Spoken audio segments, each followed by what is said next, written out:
All right. So a wonderful afternoon to one and all.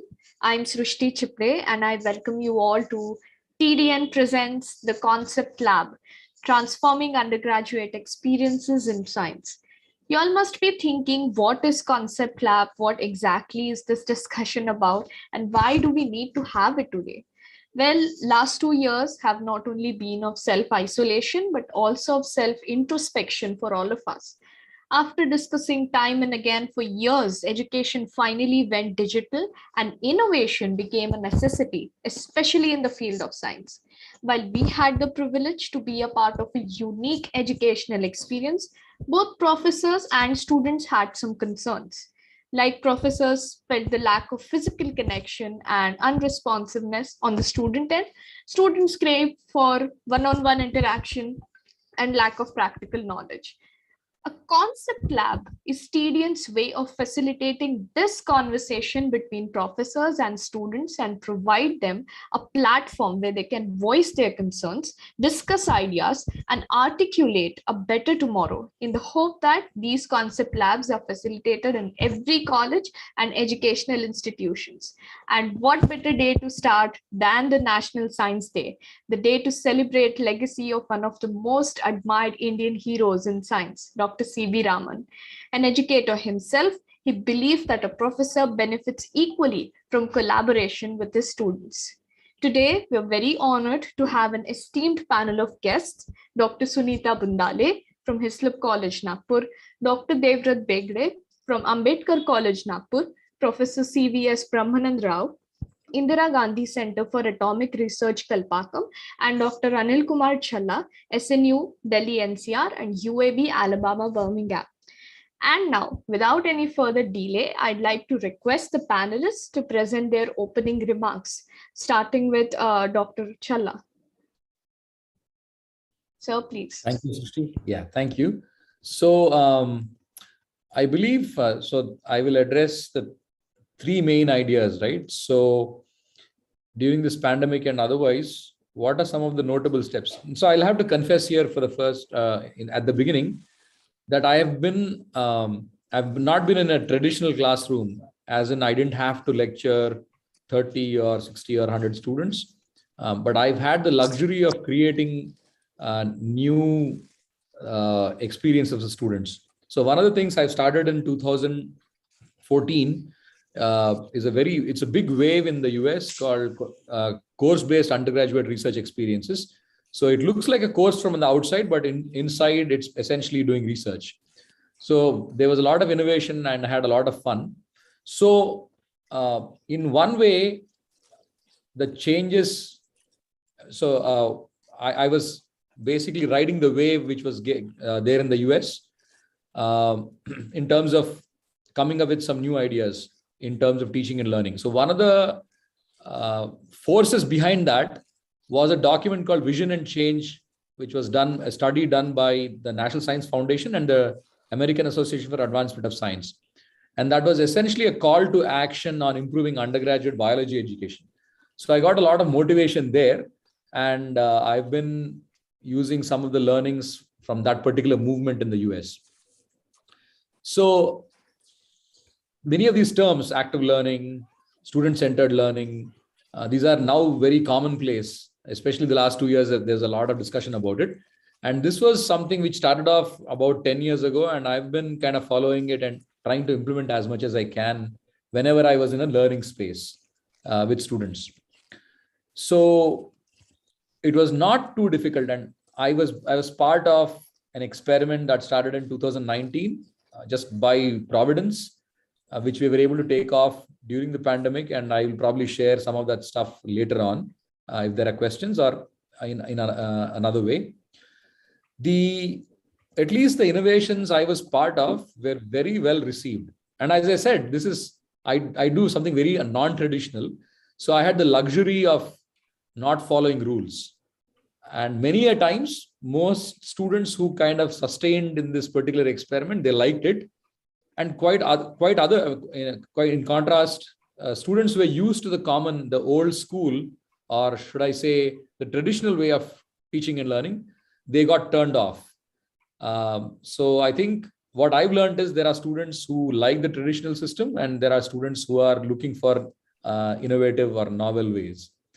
And the last thing I'd like to probably address in my opening remarks in terms of what the pandemic forced us to think differently or enabled us to think differently is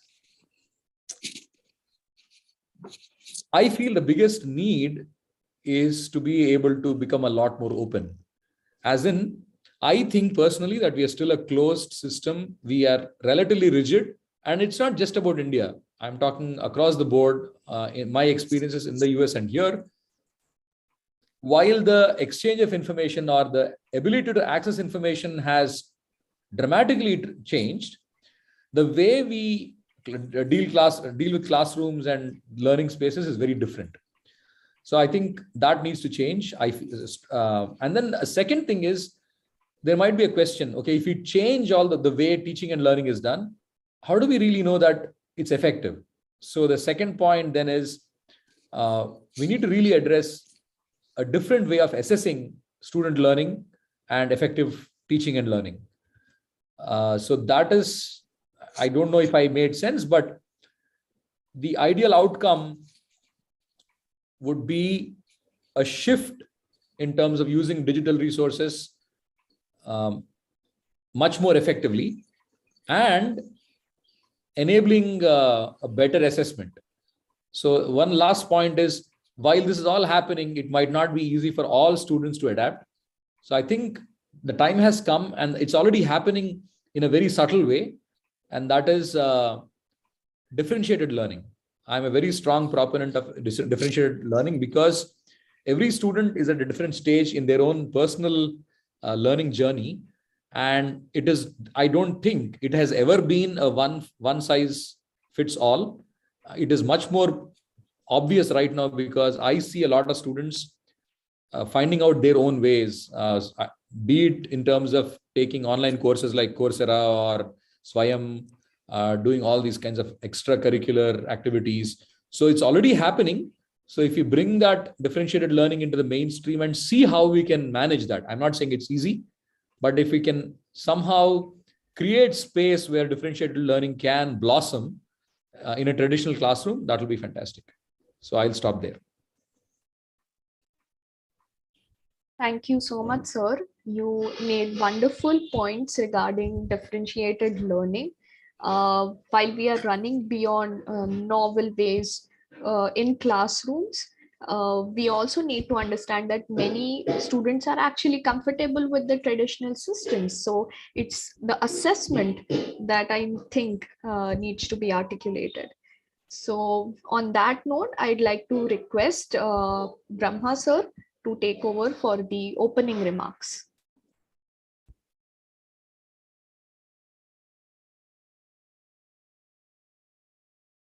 Sir, you are muted. Can you please? Yeah, is it clear, Srishti? Yes, sir, it is. Okay, fine. I think, yeah, good afternoon to everybody. I think I heard Anil before also. So, on other panelists are new to me. But what I understand is, I'll give my perspective because the things are slightly different. We operate at the PhD level because we don't have any UG students. Actually, I am a dean in chemical sciences at Indira Gandhi Center of Atomic Research, which comes under HBNI. HBNI is a Homi Bhabha National Institute, which operates from BRC Bombay. And we have quite a few students. Last year, I will take the example of last 2 years. They're all MSc completed students. They're pursuing their PhD at Kalpakam at different areas. Being a chemist, I will talk about chemistry people because physics also is separate dean is there, and they have their way of teaching is different. So I will tell how we handle the pandemic as an example. It may not exactly replicate, or it may be similar to in the undergraduate students also. See, here the students, we have around 30 students who have joined in 2019 end. So they have to take the courses. Each takes around 60 credits of courses in different areas.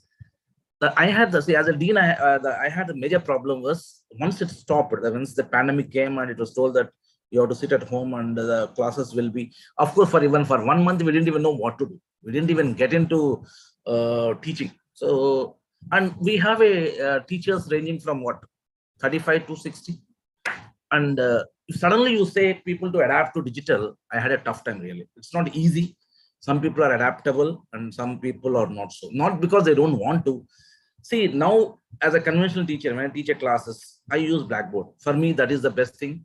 Blackboard also makes you, gives you enough time for the student to absorb the contents. But let us say I have to make a PowerPoint. First of all, I have to make that many PowerPoints. And then, okay, fine. Pictures are good. If you can show the pictures, really good. But it doesn't work always. So what we did was we gave the option to the teachers. You can use the board. So we had a camera and then we have a, they were very sure that they don't want to use any PowerPoint. Again, they went to Blackboard teaching by live demonstration. Somehow, I was not very comfortable because I sat for a few classes for each of these people. It never communicates because either you use PowerPoint and then show the, at least there should be, although there's a liveliness in that, but without seeing each other, it has no meaning. Most of the people are shutting down their videos. You can't even know whether what they are doing, number one. So there's nothing to, as my predecessor and Srishti was saying, nothing like 1:1. But in a situation where we had to handle it, we have to really think of something innovative. What are the things we could do? We told them to go back to PPT mode, but most of the people who are teaching were not happy, and the people who are listening are also equally unhappy. Although, of course, interactive point of view, you can always ask questions, but somehow that bonding, the feel you will never get. And they have completed the course of 45 hours, and at the end of the day, they are not happy with the course. So therefore, digital, yes, it's required. So what we gave a choice was for some of the courses which were available, as Professor Anil was saying, that we went back to NPTEL, and NPTEL was very handy for us. Some of the courses, like one professor is supposed to teach for 45 hours on lasers. There was a laser course offered by IIT professor. So we told you go back to that. And then you learn that, you take that credits, and that will be equally acceptable. That worked. But it's again digital learning. So if you really have to see, if you ask me the question that how effective is this new learning, maybe at the young age, maybe in the graduate level, it's okay. But if you want to do PhD, unless you come to the lab, that's of no use. It will not work out. Learning content, okay, fine. The PPT mode worked for some time. But unless we come out with something innovative, I don't even know what are those innovative things which we can think of to make it. You can either speak, you can use a board, or you can use PowerPoint. That's the only thing we can do. The student can be on the other side. So therefore, in that way, we had a tough time. It was not very, the student was not very happy. Of course, at the end of the day, they scored they got the marks, they scored something. That's okay. But the satisfaction of going through a course and really absorbing, we are not sure how much it has worked. So there were a lot of complaints. And then once we opened up again, some of the people wanted to take that courses again the next year. So digitally, if you ask me, at least at the PG level, the PhD level, it was not very comfortable for neither the teacher nor the student. What we can do for changing it, I really don't know, because this is the only options we have, unless we go for a new concept of altogether learning, and that also at the PhD level, I don't know. At the school level, at the college level, to a certain extent may work, but at the PhD level, where you're taking specialized courses and the teacher is specialist in that, unless teacher is involved or does the content which is suiting that particular need, it will not be easy in the long run. Maybe we really have to see how to change in the long run. But at the end of the day, the students are not very happy. And that way, I felt digitalization per se has not helped at least these students who are doing. Of course, then the next year we had the regular classes. We have started and they have started coming to that. So at the PhD level, I felt not many people were happy with the content. And that's the reason we also don't know exactly, because this continues in future. What exactly are the solutions we really have to work is something we have to innovate. And that's what is my perception of at least for the students who are doing PhD. The biggest thing that has to happen is the teacher has to be young, digitally savvy, and he should be able to take that put that much effort to convert the whole content into that. Unless that happens, this digitalization, to what extent is it going to be helpful, is something really we have to discuss. Yes, Tusti. Back to you. Thank you so much, sir. I think you made a very important point regarding being able to adapt with the situation. We all have been talking how students have been struggling through this 2 years, but we also have to understand that it was all new for the professors as well. And definitely courses like NPTEL did help both professors and students to make learning easier. So thank you for your comments, sir. Now I would like to request Devrat sir to present his opening remarks. Yeah, thank you, Srushti. I hope that I'm clearly audible to everyone. Yes, sir. Yeah, I listened to the remarks that were made by Anil as well as Dr. Rao, and partly I agree with both of them. And I would like to share my experience, however. It's slightly in line with what Anil said, and also I could realize what kind of difficulties Dr. Rao must have gone through during this entire period of pandemic imposed lockdown. Uh, but Traditionally speaking, we were also adapted more for uh, chalk and board method, and to some extent PPT based teaching as well. But it when it becomes a compulsion, then it's slightly difficult for most of us to take it.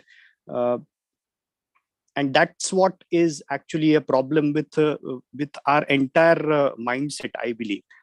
It's not only about teachers, it's not only about students. We actually have completely lost the sense of putting up challenges and trying to solve those challenges. And that's what I strongly believe, that education is all about it. If we can put in certain challenges in front of students, then obviously some of them will at least try and solve that. And looking at them, perhaps others also will take over the process of facing those challenges and trying to solve those challenges. The pandemic actually gave this opportunity to people like me to put up certain challenges in front of students. Obviously, we were also challenged, but at the same time, we could create, rather than creating a comfortable scenario, as Dr. Rao was speaking about student based learning. It was not very comfortable for the students to learn or something like that. I believe that we should make them feel that discomfort while learning, because unless we make them feel that discomfort, they may not take an effort in order to make it comfortable for themselves. So I tried different ways of doing that, and I also found out that there are different categories of students, all 4 or 5 different types of students. Some prefer learning through and audiovisual kind of a system. Some prefer being taught about the stuff. Some are kind of they learn through peers, like they understand it better when it is in the language of the students. So apart from that, some are very interested in kind of an inquisitive way of learning. That means you need to ask them, poke them questions with questions, and then they will try and find out the answer. They are very what you can say, eager to do that.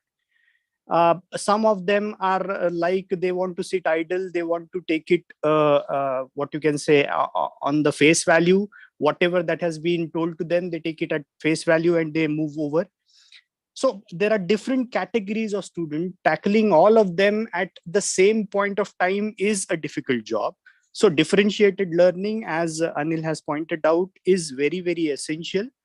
But with the size of the classroom that we get, or what with the strength of the students that we get, it still becomes, or it's still a challenge, that how we are going to deal with it. However, there's one last point that I would like to make here, and that is, through my experience of this 2.5 years, and also before that, I have realized this very, very in a peculiar manner, that if you enable the students to solve certain problems, that means you give them problems, and you, rather than giving them the answers directly, you try and guide them to reach to the answers. then perhaps it becomes a more learning kind of a journey for them.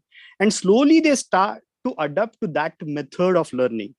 This is not only essential for undergraduate students, for postgraduate students, for the students of any age. I believe that this is the approach that can hit hard at the mind of the students. It can be molded in a way so that we can develop better researchers in future.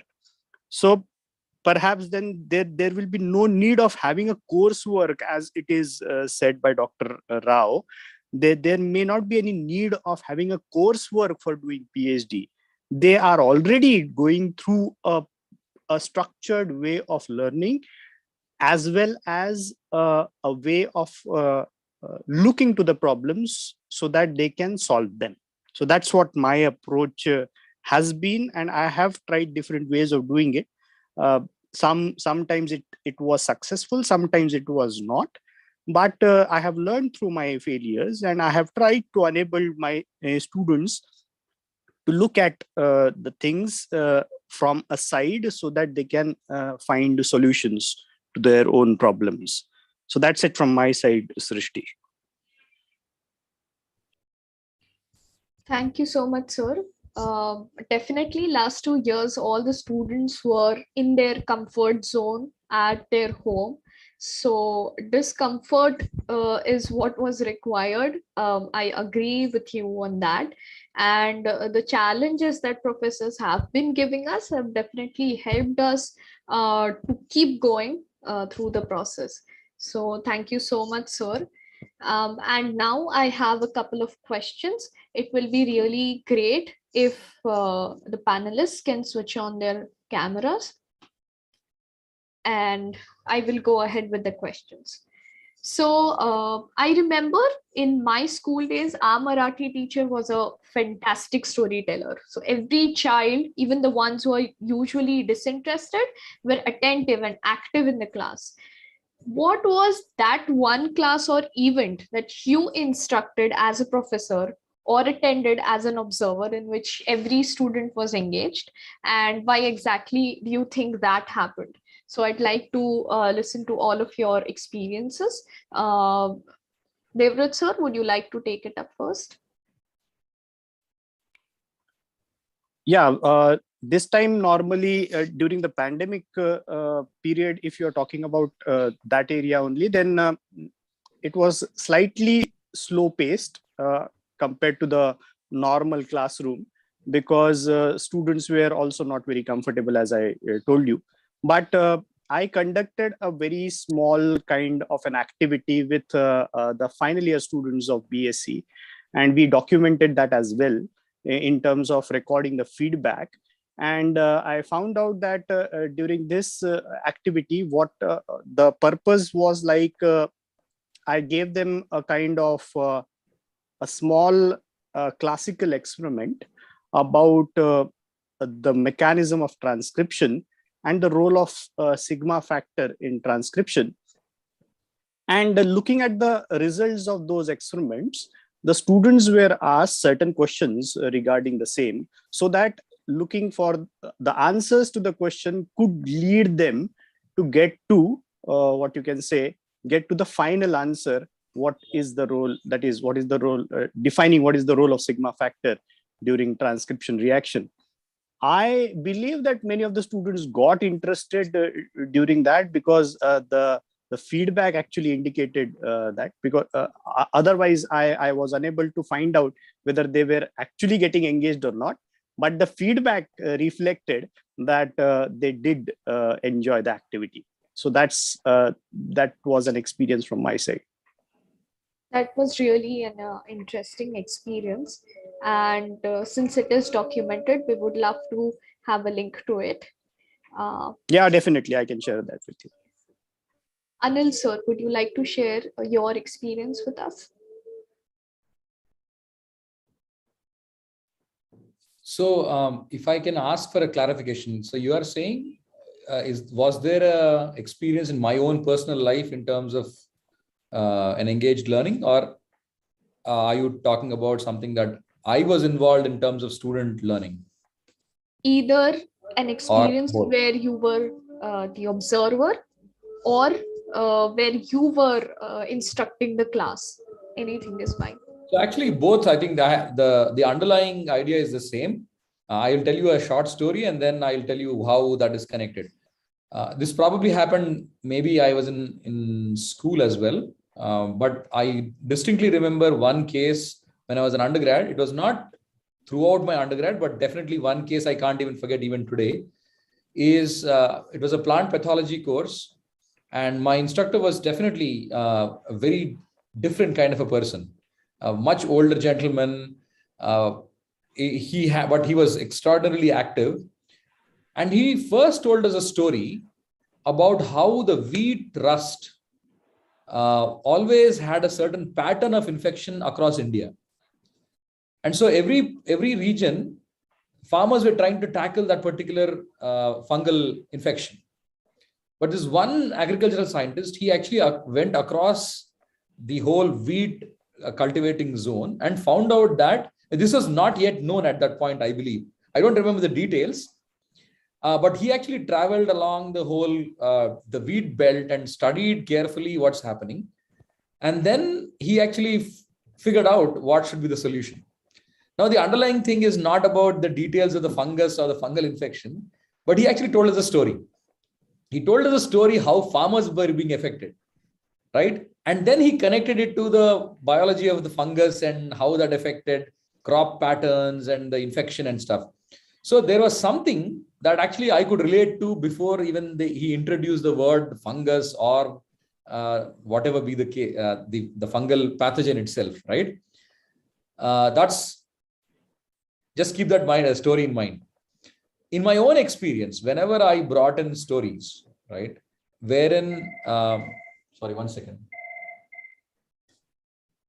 Whenever I brought in stories, they were much more relatable and it was much more easy. It created a context wherein the subject matter was able to be placed. For example, let's say we talk about Jim Watson's Double Helix, the book. Either if people read the book or watched the documentary or film that BBC made, I've learned over the years that science actually is a social pursuit. It's actually a human, very, very cultural pursuit.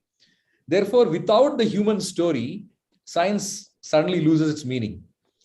Now, people who become converts from normal people to scientists, they've already accepted that culture. They've become part of that culture. So because they're seeing it as a part of the assimilated self, it becomes very normal. They can now focus on the science itself.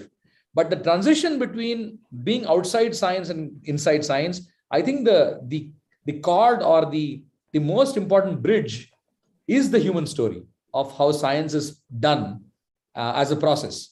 So I think my favorite thing as an experience myself, or that I'd like to share with students, is storytelling in the for that matter. I think even economics or any of those things, they all have to do with that human connect.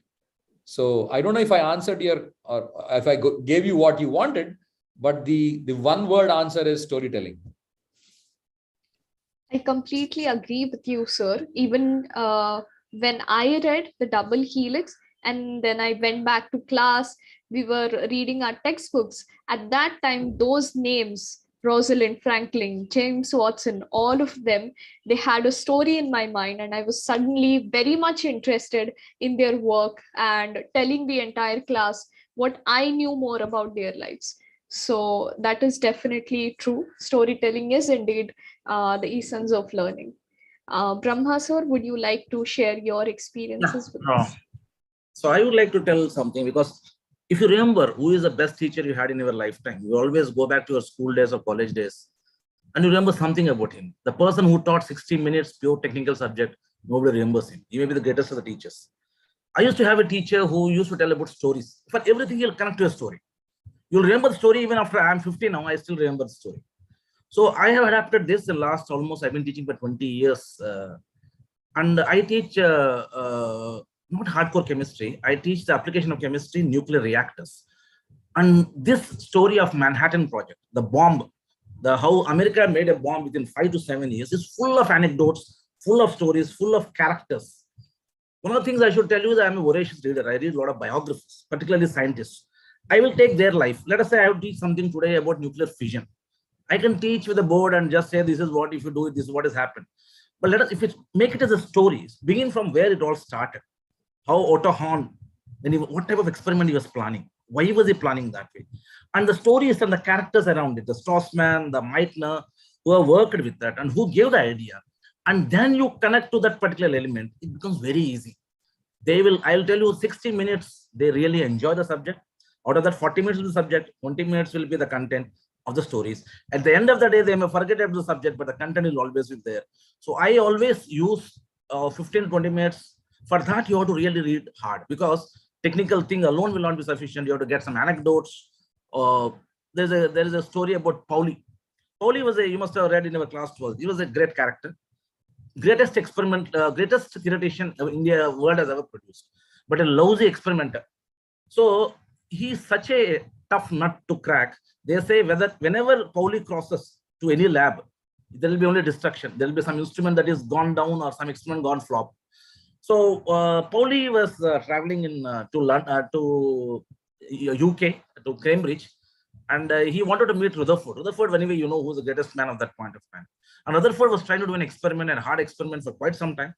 It got failed. So he was trying to see what is the reason he could not understand. Then somebody says, yes, Pauli crossed the England that day. Maybe that's the reason. So what I'm saying is, these type of stories, if you tell the Pauli's character, for that, the teacher has to really get into that. Should also have interest to read something. And if you can connect the characters, the particular episodes with the subject, which I try to do it, and I enjoy it thoroughly. And as Anil was saying, and Devrat is saying, you have to make things interesting. That is same thing for if I teach my daughter. Even now I teach, she's in class 10th. I have to take some example and teach. Otherwise, she will not sit with me. Similarly, for a PG student or a PhD student, you have to be passionate about the subject. Ultimately, you have to drive the point. The point has to be 40 minutes. The content has to be 20 minutes. Last point before I close. My boss, he is always rated for last 15 years the best teacher. I used to wonder why. So one day I told I will attend your class. He told, okay, fine, you sit at the end. So I was there. I went on saying, he doesn't use much of anecdote. This doesn't read much of the content, but he repeats the content n number of times. I used to think, I never repeat because I get bored. Anything I have to repeat is really not an easy thing. I feel as a student also I get bored, but he repeats the concept many times. The student also understands that much time, and therefore he also scores that many times. So therefore, since people are scoring, they also rate him better. So it's not necessarily, but he also makes the content lively. So I think teaching is more of an art. If you really have to survive, the teacher has to enjoy the subject. He has to learn. Even after so many years of my teaching, every day before the class, I have to read for 2 hours, because unless I learn something new, I can't teach something new there. So I think it's more about passion that drives, and good teachers are really one we have to really work hard. At the age of 70 also, they'll be reading it. You can see any Nobel laureate, they'll all be like that. So I think you have to learn, and there's so much of content. Once upon a time when we were a student, no net. You go to YouTube. Today I heard about morning, there was a lecture by one of the professors, Mrs. Sienna Rao, basically, Indumati Rao. She spoke about Faraday. What a character. So these are something new. They say Faraday being alive, he would have got at least 6 to 7 Nobel Prizes. He was such a character. And just see his lifetime. So that itself is so inspiring. For me, I enjoy that. And to pass on that is something more amazing. That's what. So you have to be a teacher. A passion teacher is the one who will really motivate. Somebody motivated me long ago. Therefore, I still continue. I hope I do that. Back to you. I totally agree, sir, that one's passion is actually contagious. And initially, even I didn't like chemistry because I didn't used to understand chemistry much. And that's when my friend, she's a chemistry major, she sent me a book called Crucibles, the story of chemistry. The best book, actually. Yes, it is. It definitely is. Where they talk about the people who worked prominently in that area. So it's all stories. And once you know these stories, you just can't be not interested in chemistry. It's a wonderful book. And for biology also, not necessarily chemistry, any subject for that matter. You're talking about the experiments, the Rosalind Franklin, the credit she didn't get, which was due for her. All these things are there, well known. Why only Watson Crick got, why she was not getting. So all these things, you have to make it as a content, as a story. then I think at the graduate level, it will be far more important than at the PG or the PhD level. Very true. So, as we are talking about stories, we all know Stephen Hawking and his remarkable work. But when it comes to explaining his concepts to children, even he, used to get puzzled. This is where his daughter, Lucy Hawking, in one of her TED Talks, mentioned the importance of storytelling. So, why do you think storytelling doesn't find its space in every classroom and it isn't a mainstream yet? Because we definitely all know the importance of storytelling. So, would you like to address this question, Anil sir? I think we are still in a hangover, right? So in terms of curriculum, this is, if you look at syllabuses, the specific details might have changed, but I don't think if you went to, let's say, 1880s and you took a syllabus from the archives and the way it is written now, it's actually not different. I don't think we really went through. I mean, what we do is add the latest topic, right? Okay, epigenetics shows up in the literature for 10 years. So you add epigenetics to the syllabus. But other than that, there is no, for example, there's been a lot of discussion about how the syllabus has to be reorganized. It should not be this list of chapter titles, but it should make sense to the student the moment. It's almost like a small story by itself. If a student is reading a syllabus, they should get a larger overview of, oh, in this year, I'm going to get this. It's almost like a trailer, a movie trailer of that 1 year, right? But it's just like 1 point, 2 points, 3 points. And how do I know this? If I ask a student, what do you like in chemistry? I mean, I'll use the word biology, or now biotechnology is the common thing, right? So what do you like in biotechnology? Guess what I hear back as a response? I like PCR, I like SDS page, I like Western blot or something. These are artifacts of the experimental process. They happen to be developed to solve a particular problem, right? But I can't blame the students, right? Because that's what PCR is a topic in the syllabus. Western blot is a topic in the syllabus. Microbes is, I mean, whatever, you name it, right? Taxonomy is there is no, again, coming back to story. So your question is, why is that this storytelling has not seeped into not mainstream? Yes. I'll keep it simple because I think Brahma sir and Devara sir also will, I mean, I'd like to hear from them, precisely because I think I'm not blaming anybody, but I think we've been lazy. We've been lazy for the past 120, 130 years, where we did not sit back and say, fine, it was done this way, but let us sit down and really think through this carefully, right? Now, in defense of the system, there's so much pressure on getting things done, finishing syllabus, graduating students, that nobody takes, I mean, the administration doesn't give the time.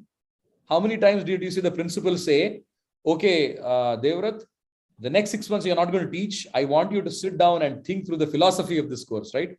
When did that happen? Last time. It never happens. So in defense of the teachers, okay, now if you come back to the administration, we can't blame them because the university is basically saying, I want you to finish all this stuff because we have all these people. And it's a systemic issue, right? It's a systemic chronic problem.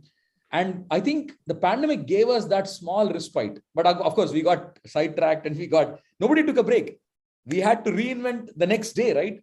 So I wish all the governments would have said, you know what? We have no clue. So take a 3-month vacation, no classes, no nothing. But think through this, right? Give a small breather to the teachers.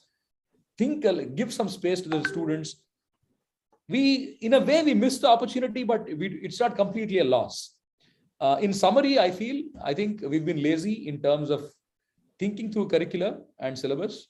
But I think there's a lot of hope, especially because conversations like this are more possible today than before. And collaborations are much more possible today than before. I've talked a lot of times with Devrat sir. We've never met in person. I've had the pleasure of getting introduced to Brahma sir. I probably would not have ever been able to meet him otherwise, right? So I think technology and this pandemic has given us opportunities. I think we should, with all hope and clear thinking and clarity, we should really take this as an opportunity to address the question that you are actually asking. Bygone is bygone. But again, coming back, I think we didn't have, whatever be the case, either laziness or not having enough room to breathe, we never looked into how we should really change things for our own benefit. Yes, sir. And I truly believe that this is the best time for that to happen, since, even this conversation where students are present and three of the professors are present and discussing these concerns is made possible at just one click. Otherwise, if we had the offline traditional setting, this would take a long time to make possible. So it is definitely the best time. And Brahma sir, since we mentioned the Crucibles book, it is definitely an amazing book.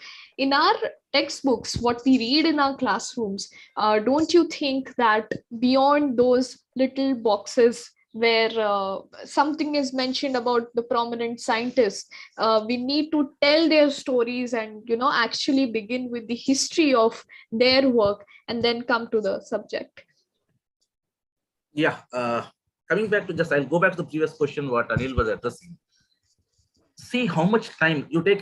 For me, I have the luxury because I don't have much students. Unlike, let us say, Devrata or Anil, of course, they are joined now. Shivnadar, he will know the pressure of handling so many people and correcting so many answer sheets. I have people like yesterday, I was in one of the committee where they were recruiting a faculty member.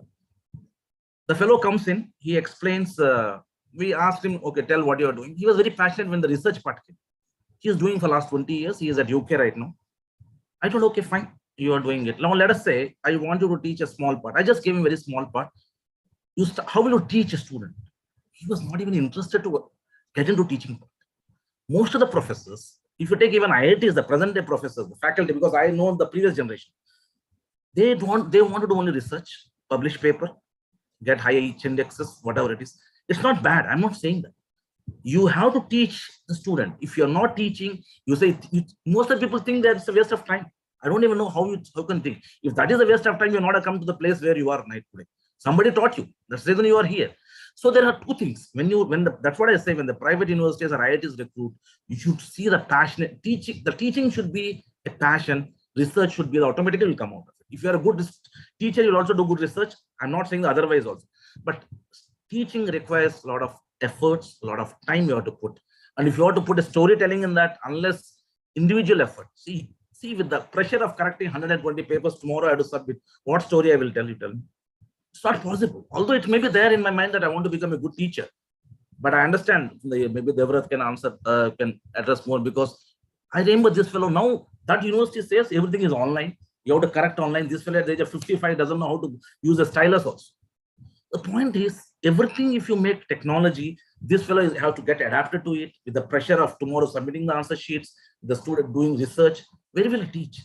So that part has to, it's not easy with the pressures. For me, my pressure is far less because I only have to handle small number of students.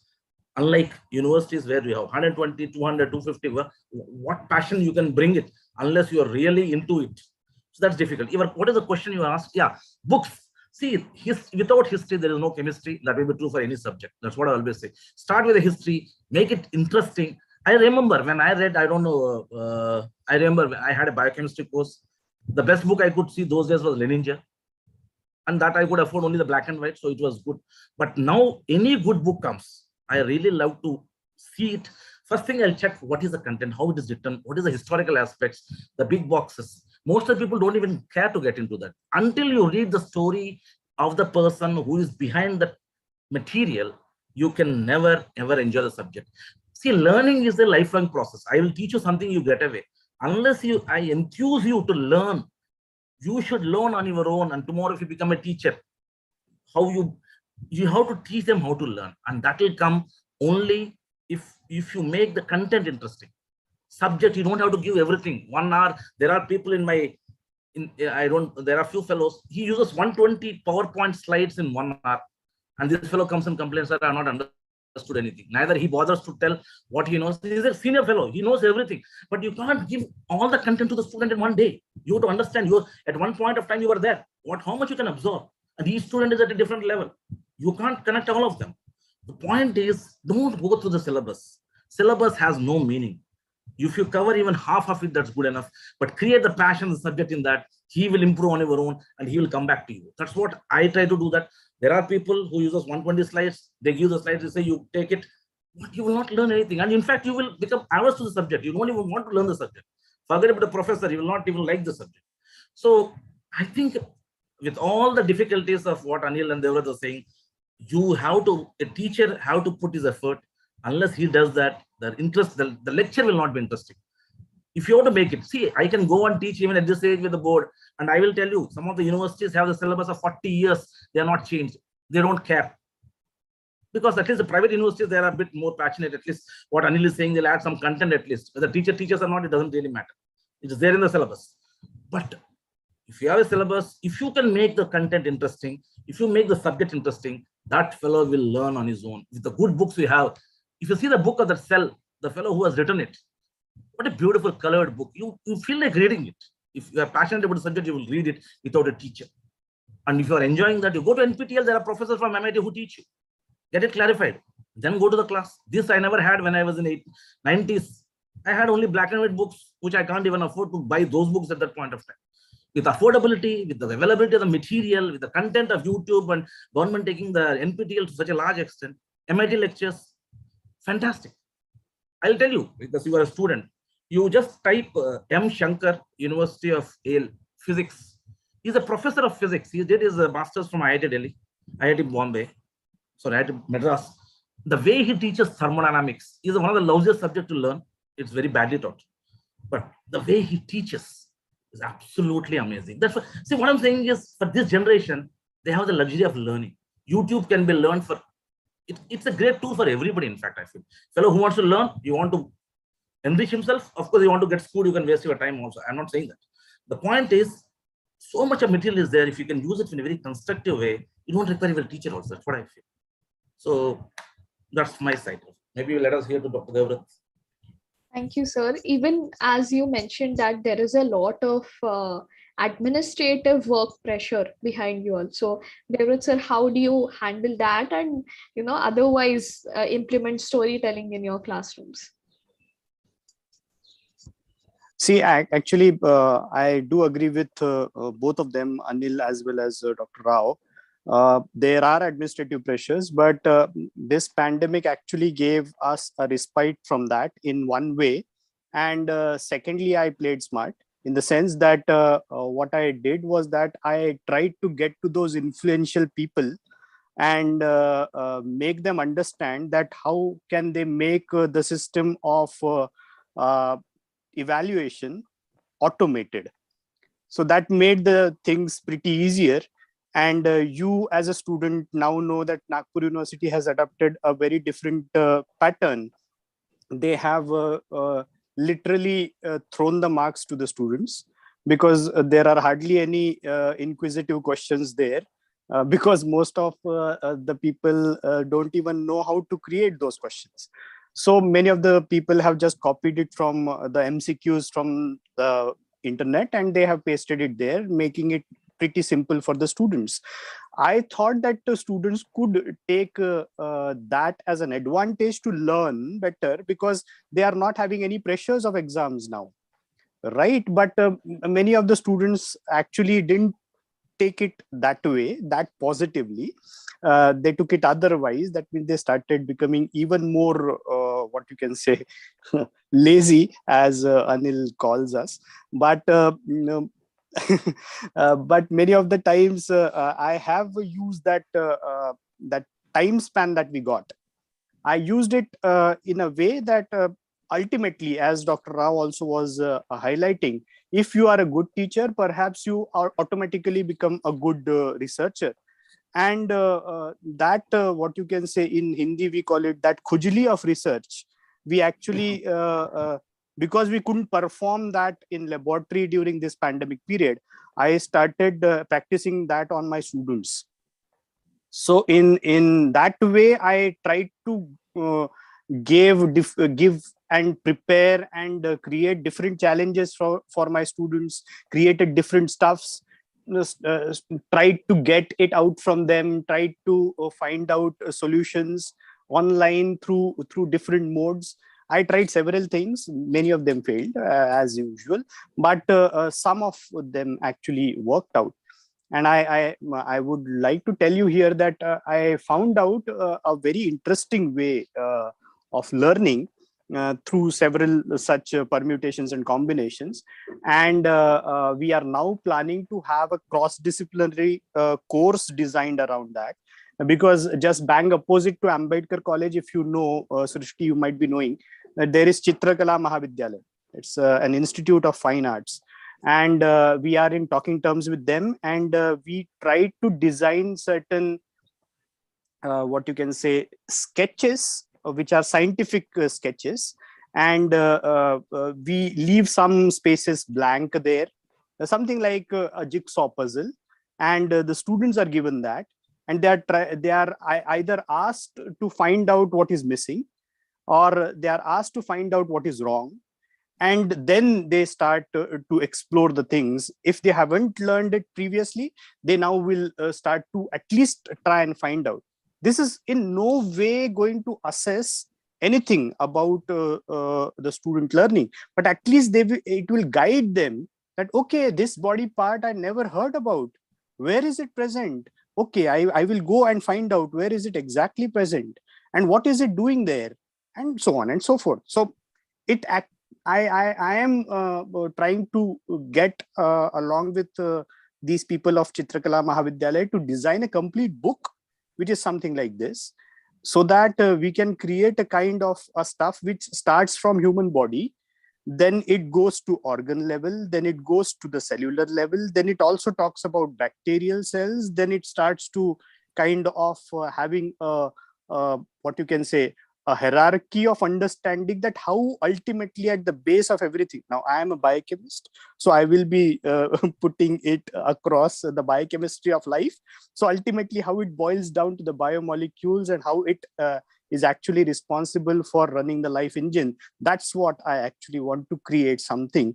Maybe not many students will buy it, but I am trying to make it something so that at least those who don't know anything about biochemistry, if they are given a chance, they can learn about it, and they can find any of those biomolecules just looking at that book. Maybe I can get an ebook created, but I am not very sure about it. It's still in its infancy. That's what some kind of an idea that I'm getting right now. So through discussions, perhaps we can get into it and design something like this. And ultimately, talking about the storytelling that you were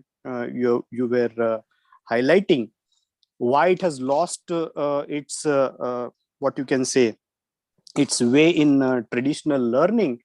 I don't really think that it has completely lost its course, because many of the teachers themselves don't really know the stories behind it.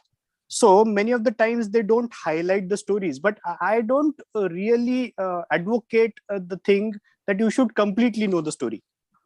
You can actually you can actually create a story around the content that has been put in front of the students. So it's like something like a platter that you are offering in front of the students, right? You decorate it the way you want. The idea is to percolate the concept in the mind of the student, right? It may not be necessarily the life story of a scientist only. Okay, that is good enough to give a motivation, fine, but they have also failed several times. So it's something like, if I'm given a content, I should be able to move the student around that content in such a way that he likes the suspense created, something like that, so that he gets the idea and it fits right in the mind of the students. So anyways, whichever way you find it comfortable, you can create a story around any content that is given to you, and that is what is demands an effort. And a good teacher, I believe, has that capability of creating a story around whatever the concept be. Okay, so that's my idea about storytelling. So that's it. That's all about it. Thank you so much, sir, for doing this innovative experiments, because as you do these experiments, I can tell you that we actually feel alive while learning. And it reminds us why we were interested in science in the first place, because when we perform these activities, it brings back that excitement which we felt when we saw the night sky for the first time, or when we were reading about the dinosaurs. So that I think is lost somewhere, but these activities will definitely help us be active and alive. So thank you for that. Before we move forward with our conversation, I'd like to ask the audience if they have any questions or comments or anything to share. Please feel free to unmute yourself and add to the conversation. Anybody from the audience?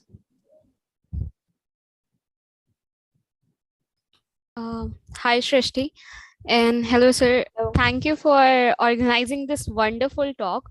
I joined a bit late, but when I joined the conversation that was going on, is storytelling and how this changed the whole thinking that how we can learn something new from that. And I totally agree on this point, because similar to your experience, the double helix, I had the similar experience after reading Rosalind Franklin by Brenda Maddox. So I was more curious about their life, about DNA, about all the experiments that led to the double helix. So I think that's the most important point. But today, since we're discussing it on a very small scale, and most of our teachers who are, right now dealing with us, it's our final year, so we may not get the chance to get those experiences again, maybe in our masters. But for the generation who's coming forward in the UG and joining it, I think we can apply this storytelling as well as the whole new curriculum. As Dr. Rao also said that the many of the universities are still following that 40-year syllabus now. And so yesterday I had this experience that I was talking about something, and suddenly I was like, this topic I couldn't find in any book, and I have to search it on net again. So someone said that, oh, we already searched it on net, and our whole education was on the basis of that. So I was like, yeah, our almost all our books were written in the time, like when the discoveries were not there, the recent discoveries were not there. So I think we have to change a way through our this. And especially I really like Dr. David's innovative approach about the collaborating science and the art, that would really attract all the people. And that's all. Thank you for organizing this, and especially that part, thank you for mentioning about crucible. I also don't like chemistry, so I'll just take a look on this and I'll just go and find out, so maybe I'll Definitely. also able to like it. Thank you. Definitely. Thank you, Nashra. To just sum up what she said was that we are very lucky to have this power of internet with us. We can, on one click, we have the latest research. And in the days of Twitter and Instagram, we all can connect and, directly have conversations with scientists about their work. So we definitely are very lucky, and we need to make the most use of it. We have a question in the YouTube live chat. Someone is asking, have you all been in a situation or have you all experienced that excitement when you thought, I'll invent something, or I'll get the solution for this, or become famous in the world? So I think what she is asking is, do you have that teenage excitement of being able to change the world with the power of science? I see Devrat sir is smiling. So would you like to take up that question? I feel it almost on daily basis. Every time I finish my class, I feel that I'm on top of the world. I have done something very great, and uh, if I continue to do this almost on daily basis, then maybe someday I will get a Nobel Prize for teaching, maybe. So it's something like you are discovering a few new things almost on daily basis when you interact with students, and that's what is really rewarding in terms of teaching. So although while I was growing as a child, I didn't have this dream that I will create something which will be something like a rocket going to the moon or something like that. But slowly, when I started realizing that I have this knack of engaging people well, then I started understanding this, that okay, I can discover things new to everyone, and this happens on daily basis. So that's why I was smiling.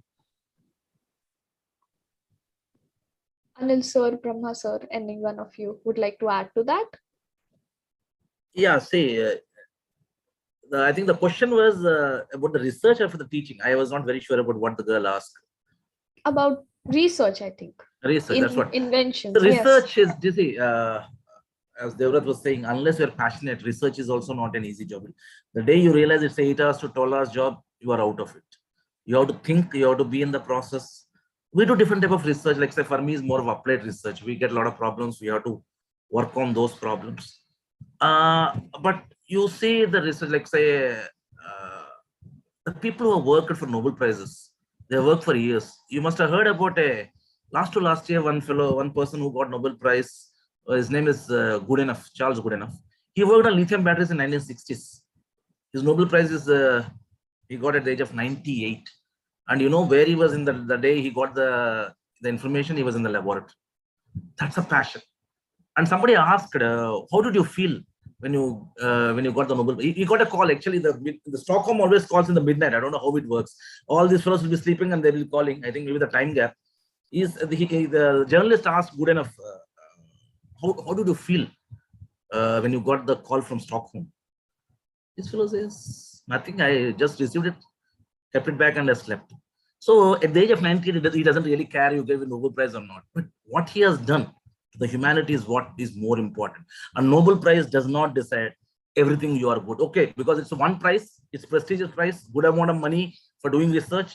But there are a lot of fellows. If you see the failure stories, which I always tell to my students, there are so many, starting from the fellows who are really required, a lot of politics which goes between the Sweden, the academy, all these things are there. So Nobel Prize is, of course, ultimate epitome. But if you think of prizes and work for it, you will never get any of this. I'm telling you, it's purely about your work. One day, if that work has an application, somebody will appreciate it and you may get a prize. But as Devrat is saying, what I feel the kick I get is the 1 hour I teach. And that's the best thing. In the sense, I don't, even if I publish, although I publish 100 papers till now, it doesn't give me that kick. Okay, I worked on it, I published it, that's it. But if you teach somebody, and let us say somebody gets inspired, the previous girl is saying, I don't like chemistry because the fellow who taught chemistry would have been such an awful teacher. That's exactly the same. You all three are biochemists because you've gone to biology because some good fellow had what you call enthused you in that field. I got into chemistry because somebody taught me well. We don't like mathematics because the way it is taught. So it all depends upon that. So where you choose, what you choose, and I'll tell you, research is all about ideas, and that 1% ideas are not that easy. So keep working. One day, if you're good enough, if you can think in the right direction, what you're working on, you may get it.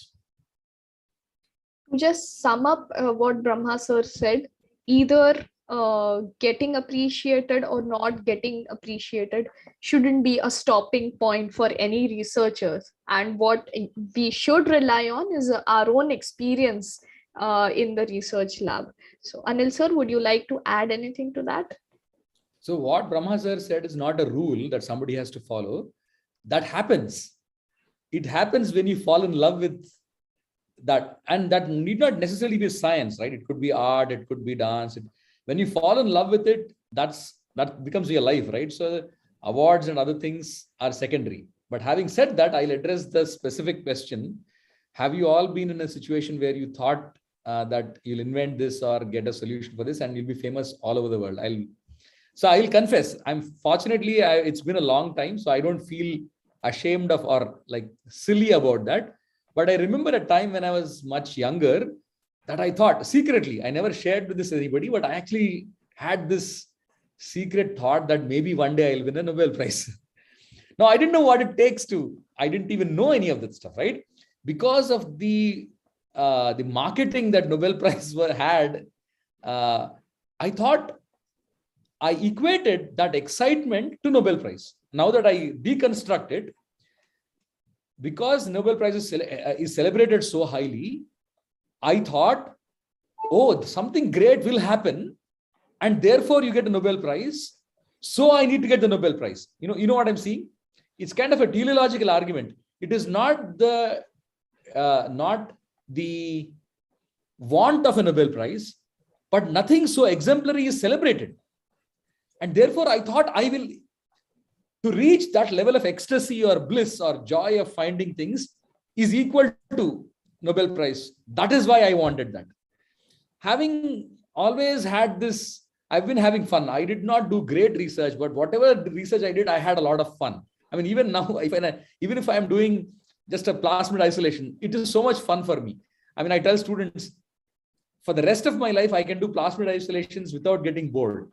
Because every time I do it, there's some kind of a pleasure I get out of it. Just seeing that nice band on a gel, reaffirming that my experiment worked, even though it's nothing new, it gives a lot of satisfaction. And so once I discovered that satisfaction, I think what Brahma sir and Devraj sir said actually becomes the natural consequence. I feel like I actually relived those Nobel Prize because of the discovery of those plasmids was a Nobel Prize. The discovery of lac-operon was a Nobel Prize. The discovery of DNA was a Nobel Prize. So I actually have the pleasure of rediscovering or redoing all these Nobel Prizes in 1 week. I mean, Nobel Prize worthy discoveries. So to answer the question, did you think I will invent? I did think, and I still feel like it'll be so much fun if I figure this out, right? I might not, but it still gives me a kick. And will I get a solution for all of this? That is something much more. So if there's a problem, I definitely want to solve it, right? It could be a very small problem in the global scheme of things, or a very big problem in my own realm. I'm definitely interested in solutions. And the third thing is whether I'll be famous all over the world. I think having read enough history, having read about enough unsung heroes, having read about my favorite hero is Gregor Mendel. He was never celebrated when he was alive. And so if the question comes up that, oh, do you want to be famous? So my own secret thought is I'd rather be a Gregor Mendel or somebody who's celebrated very briefly and forgotten, right? So I'd rather be a Mendel than many of those Nobel Prize winners who are not even remembered ever again for their failed discoveries or any of that stuff. So that's hopefully I addressed that question to whoever it was. I like the name, a silly mutagen, which is a really cute name. Yes, sir. Thank you for asking that question, and thank you for answering for the wonderful answers. So I think we all agree that excitement is something we all share when it comes to science, and if it is well taught. But one common complaint that we get from professors is that students are always disinterested or unresponsive. So why, according to you, does that happen? I mean, I know that as a student, I am a better person to tell what exactly happens, but I'd love to know because you all have been students at one point of time. So what do you think happens when a student is disinterested or are unresponsive, especially in online classes these days? So Devraj sir, can we start with you, since you've been taking a lot of undergrad classes in the pandemic? It's difficult to tell what the students are doing in this present way of teaching, because many of the times they show you in the sense that they are disinterested, they are showing you by turning on their camera the outside world, how it looks like. And when you are teaching something, and many of the times you are also roaming around with them on their bikes and something. So it's many times it's not very difficult to tell why the students have lost interest during offline teaching, because you can see their expressions. You can find out that who is interested, who is not interested. You can bring the one onto the same lines who is not interested by giving him some kind of good clue to get on the track. But on online teaching mode, it's pretty difficult to make out why the students are not interested, because unless they speak out, you are unable to make any sense that why the students are losing interest. Nowadays, I have observed this, that out of 100 students, only 20-25 students tend to join the online class. So I don't know what exactly is the problem. What I guess is a problem is because maybe the thing that I tried to, what you can say, play smart has backfired onto me, in the sense that students are more perhaps interested in scoring that examination marks, and they can score very easily these days. They don't need to go through the text at all. So perhaps that has backfired, and that's why they are not pretty much interested in listening to, in whichever interesting way you try to make the story for them. Because see, I'm not blaming the students in a way that they need to listen to somebody for 1 hour regularly throughout the day, every hour. So it becomes difficult for anyone, including me. I'm not a very good listener. So it becomes very difficult for even me to concentrate more than, say, 10-15 minutes onto something which is just blah, blah, blah onto screen. And hence, I'm not blaming the students at all. So maybe if I can do something like performing arts or in front of them, perhaps then I can gain their attention. I don't know exactly what and how I will crack that tough nut. So let's see how it goes. Sure, sir. Anand sir, would you like to add something to that?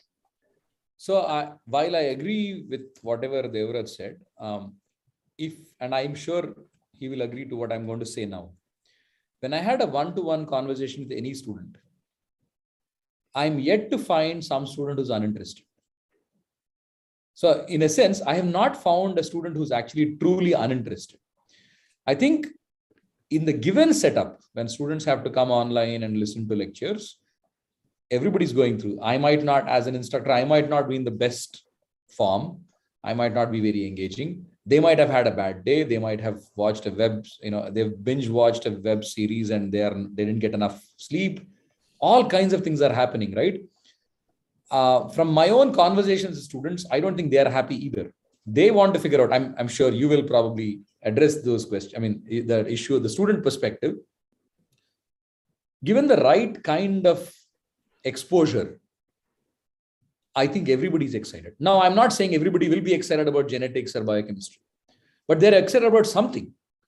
And once a student or a person is identifying what they really like, they will spend more time with that.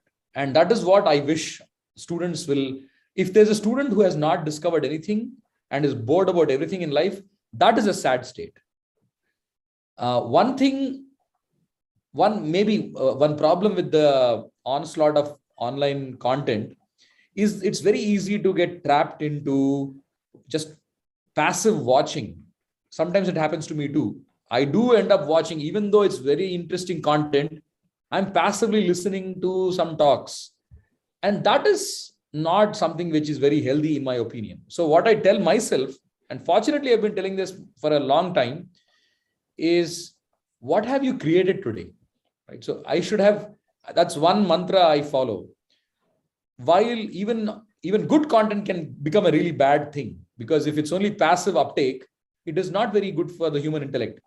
So I think if every student, every individual is involved in a creative process, fine art seems to be the obvious thing for creativity, but experimental design has amazing creativity. I mean, to be able to think about the right experiment, a very comprehensively done experiment is it's a creative process, right? Or writing about an experiment or writing, putting down an idea is also a creative process, meaning creating anything new, which has not existed before.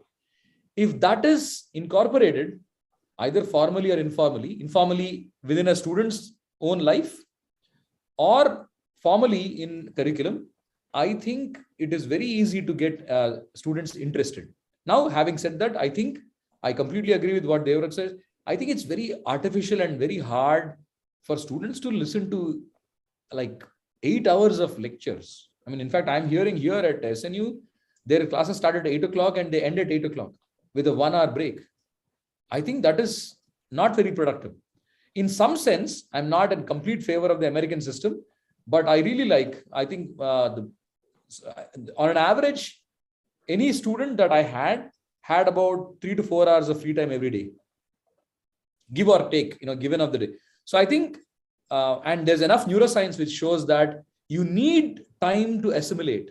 So for every half an hour, 40 minutes of content acquisition, you need at least that much amount of time to assimilate it.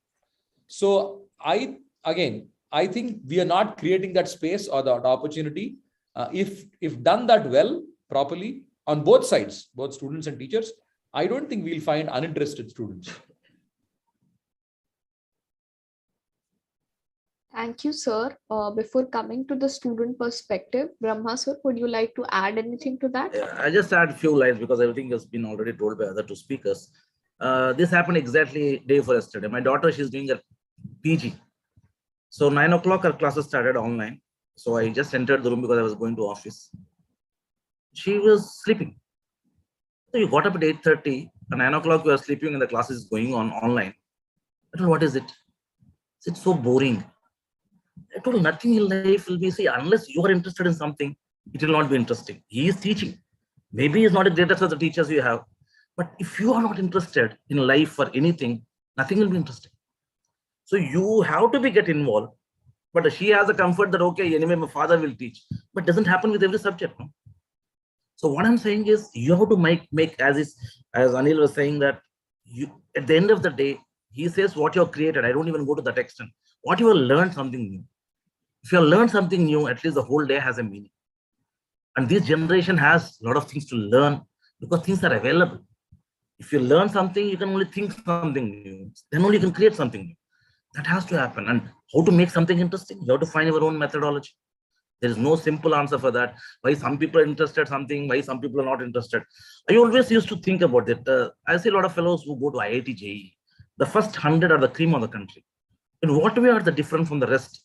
Because I have interaction with some of the students because of some other purpose. Always feel that they are not very different from the rest of the population. Their absorption is very high. Their assimilation is high. And the thinking process is high. How does it come? They would have worked hard. They would have worked slogged. What make that? So the purpose of their life was only to get into IIT JEE. That was the only thing they had, and that's the only thing they did. But if after once they go into IIT system, most of the fellows will just have no interest in anything left. I'm telling you.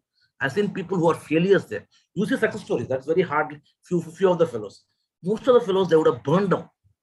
If your learning is going to burn down in few years of the earlier life, there's no meaning in that education.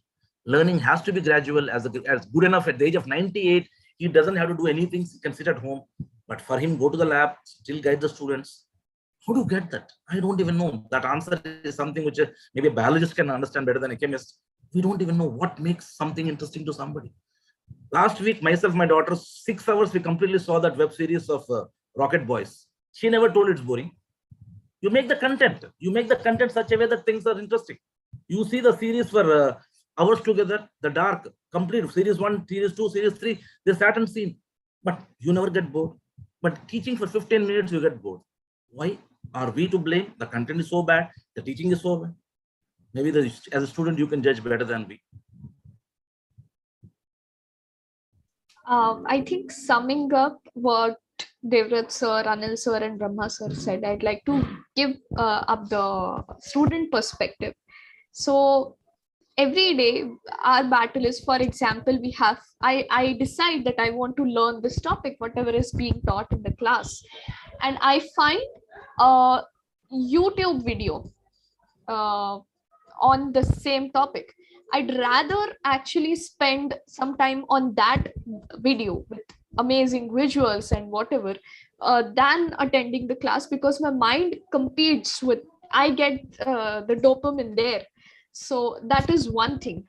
And what happens is, when we actually need professors is, after I watch that video, I have a lot of questions in my mind, and that's when I want to go back to my professors and ask them about the topic. But at that moment, the classes already went ahead, and this keeps on piling up. So we are never able to catch up. It's not really that we are bored in class. It's more like we want to be challenged, as Devrat sir said. We want to be given challenges. We want to overcome them ourselves, and after the challenge has been completed, that's when we actually need the professors. But that is not very easily facilitated, I think, in the classroom lectures, because obviously they also have to finish the syllabus, and they can't wait for every student. I completely agree and I understand, but I definitely think that there should be a better system where both these concerns are addressed. So that is my perspective, and we will go to the audience if anyone has Just any one comments. thing I wanted Yes, to add, Srishti, sure, here. sir, sure. As Dr. Rao brought in the Rocket Boys series, I also watched the series binged in one sitting. But what I liked about it is that now at least we have something based upon which we can tell the students, go and watch this, and we will discuss about this later. They are going to watch it. Yes. And on that basis, we can start discovering things. Similarly, you can find a lot of docu-series which are very interestingly made on Netflix, which are biology driven. There is one on CRISPR as well. So what I was thinking was that I will share the links of these with students, and then we can discuss that. Okay, then they will come back to me to know, okay, what is how is gene editing done traditionally?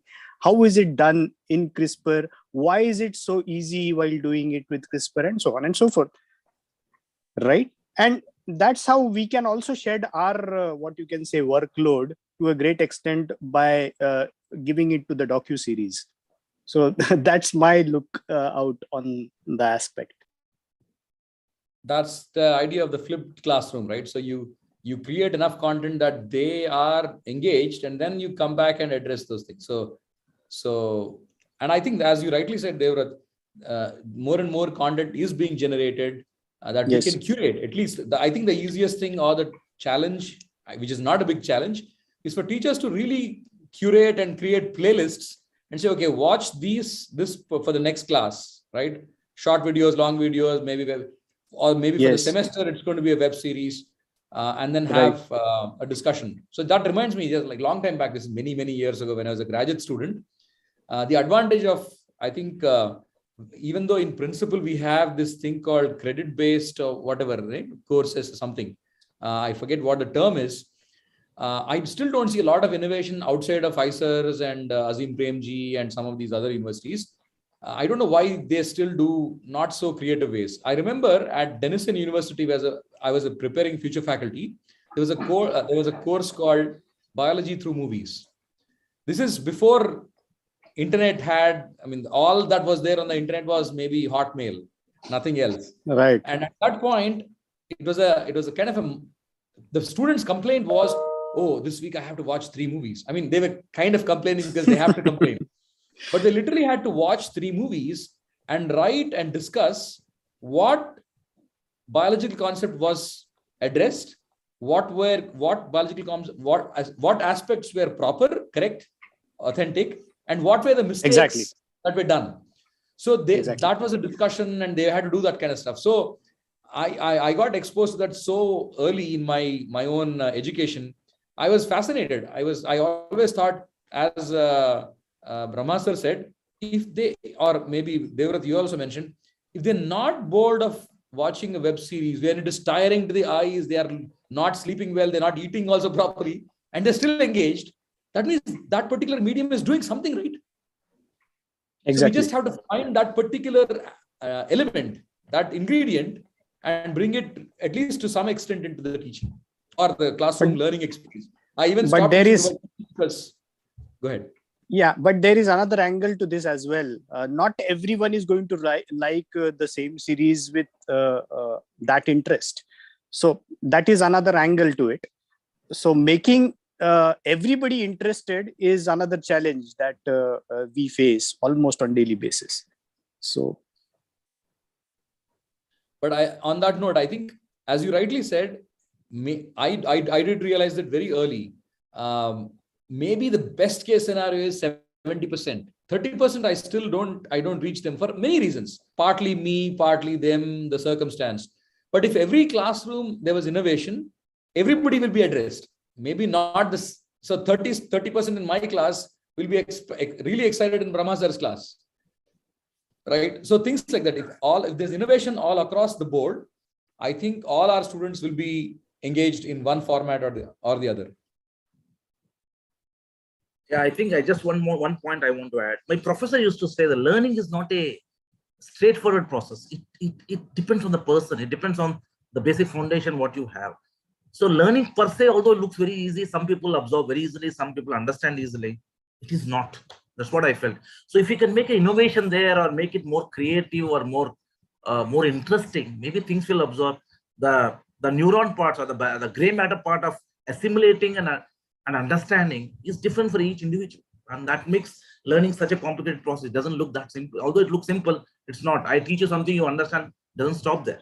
So it's far more complicated process than what we really understand.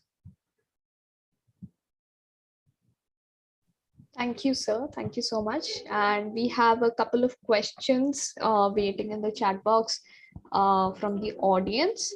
Any one of you can address these. So one student asks, do you think inefficient learning is actually harmful for critical thinking and creativity? Sometimes sitting through 1.5 hour long class, I start getting confused about even known topics.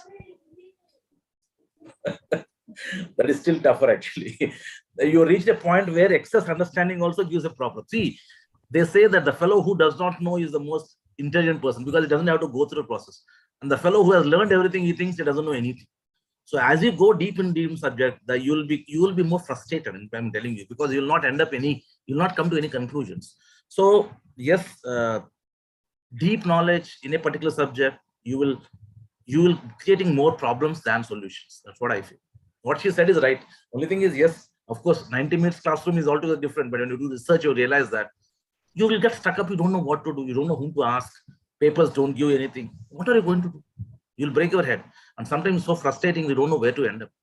And the research really sometimes is painful. Sometimes you feel the bank job where a fellow is counting money is far more comfortable because at the end of 8 hours, he goes home and sleeps comfortably. It doesn't happen to us. You send a paper, you don't know it will be accepted, what type of questions will come. Sometimes science is also as a pursuit. I remember my previous boss used to say, you don't have to do research. If you want to lead a normal life, don't do research. So there is another extreme. Yes, sir, completely. And although we appreciate our access to internet and all this information, it's also sometimes confusing on what to read, what not to read, what to believe. It's a different challenge altogether for us. Devrat sir, you would like to add something to that? Yes, exactly. Just I wanted to add to Brahma sir's comment on this, that many of the times it's very difficult to think simply about certain questions. We rather try to make the things much more complicated before we actually get to the answer, right? And most of the times there is a very simple logical reason behind a particular question. But many of the times I have come across students who tend to bring in very complicated versions of the answer, but that also helps in one way to make everybody understand that you don't need to think complicated things always to get to an answer. You can think simply and get to the answer. So perhaps that's another way of making people understand that you can think in a simpler way, in a logical manner, if you are giving proper what you can say logic behind whatever answer you are putting in front of a person, then it's good enough, I believe. Yes, sir. And there is one more comment in the chat box. This one person says, students are nowadays more active digitally and they need newer content. What teachers teach is extremely useful, but what needs to be added is extra content and an interesting story. So yes, I think we all agree to that. And there is one more question that I've got. So usually there are two kinds of students, one who are not interested in academics and they have their passions lying somewhere else. And there is another group who are smart and focused, know their way. But there is a third group, which is highly neglected, of those students who are confused of whether they want a research career or not and have no guidance whatsoever. So they just need that research experience to find out where their interest lies, but that basic opportunity is also denied. So how do you think we can solve this problem?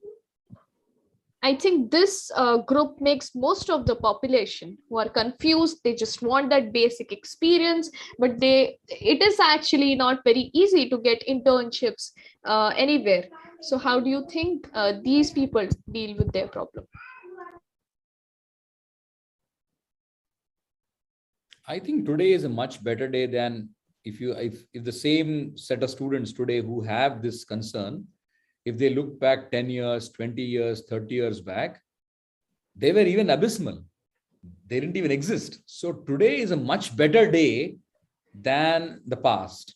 So, I mean, I'm sure people in the past also had these, and that will continue, I think, because there's more want. For example, at least theoretically, I feel that with the resources that you have at your fingertips, I feel if this is there, I would not be discontent as a student because we didn't have that, right? So now with all this, if this complaint is there, that means this complaint will never go away. Number one, meaning you still need more. Because today, I remember DBT, which was a relatively new organization, or maybe early days, they published a book called Compendium of Indian Biotech Industry. Those days, it was 300 rupees, which is a lot of money, meaning that was probably half my mess bill, right? For a month. So I asked that extra money, wrote to DBT, and I got this to see what? It's a list of all the labs, academic and industry labs, with some kind of equipment they have, some kind of research, one small paragraph about the research they were doing, and I was already thrilled. Today, if you go to Vigyan Prasar's website, or if you go to any of these institutions' YouTube channel, there are at least tens of videos, if not hundreds, depending on the situation. Now it's a problem of too much content. So it's about, okay, there's so much, but what should I watch? So I think one of the problems, and I too feel that when there's so much content, you don't know where to begin. A little bit of help does help, right? I mean, somebody will tell, why don't you watch this video? There, forums like this, number one. Two, a very underutilized, it is utilized, but heavily underutilized, I feel, is peers, peer networks and peer interactions. There is so much learning happening amongst your own, I mean, for example, in my own peer group, there's like, let's say all the faculty members or our students, where the conversations are better, right? There's definitely a small hurdle or a slight hierarchy in terms of teacher-student. But there's much more communication amongst peers. So I think that has to be done well. I mean, I'm sure everybody is spending, I think I'm spending the least amount of time on WhatsApp, for example. that is still about half an hour every day. I'm probably sifting through some WhatsApp.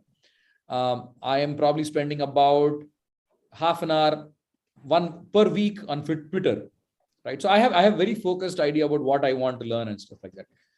But I have a suspicion that there's definitely more, but definitely a lot of YouTube consumption in my life, correct?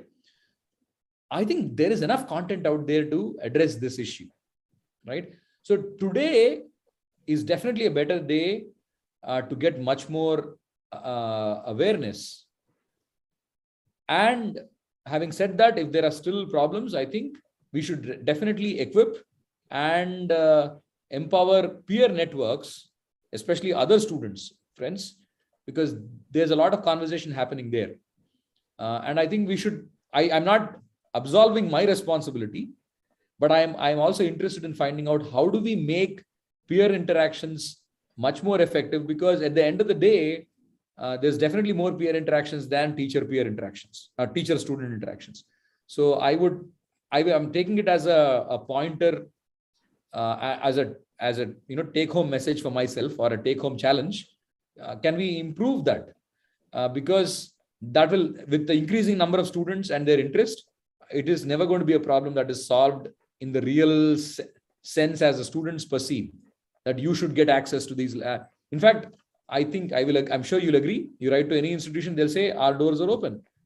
So I would say 9 out of 10 institutions, because the government is mandating. The government mandates, unless it is a national security issue, most of the places are, at least on paper, they're open to public. So we just have to figure out how to make it possible. I don't think it's a real problem, or at least it's not an official problem. Adding to that, there is another facility these days available online that the students can explore several things through simulation-based platforms that are available.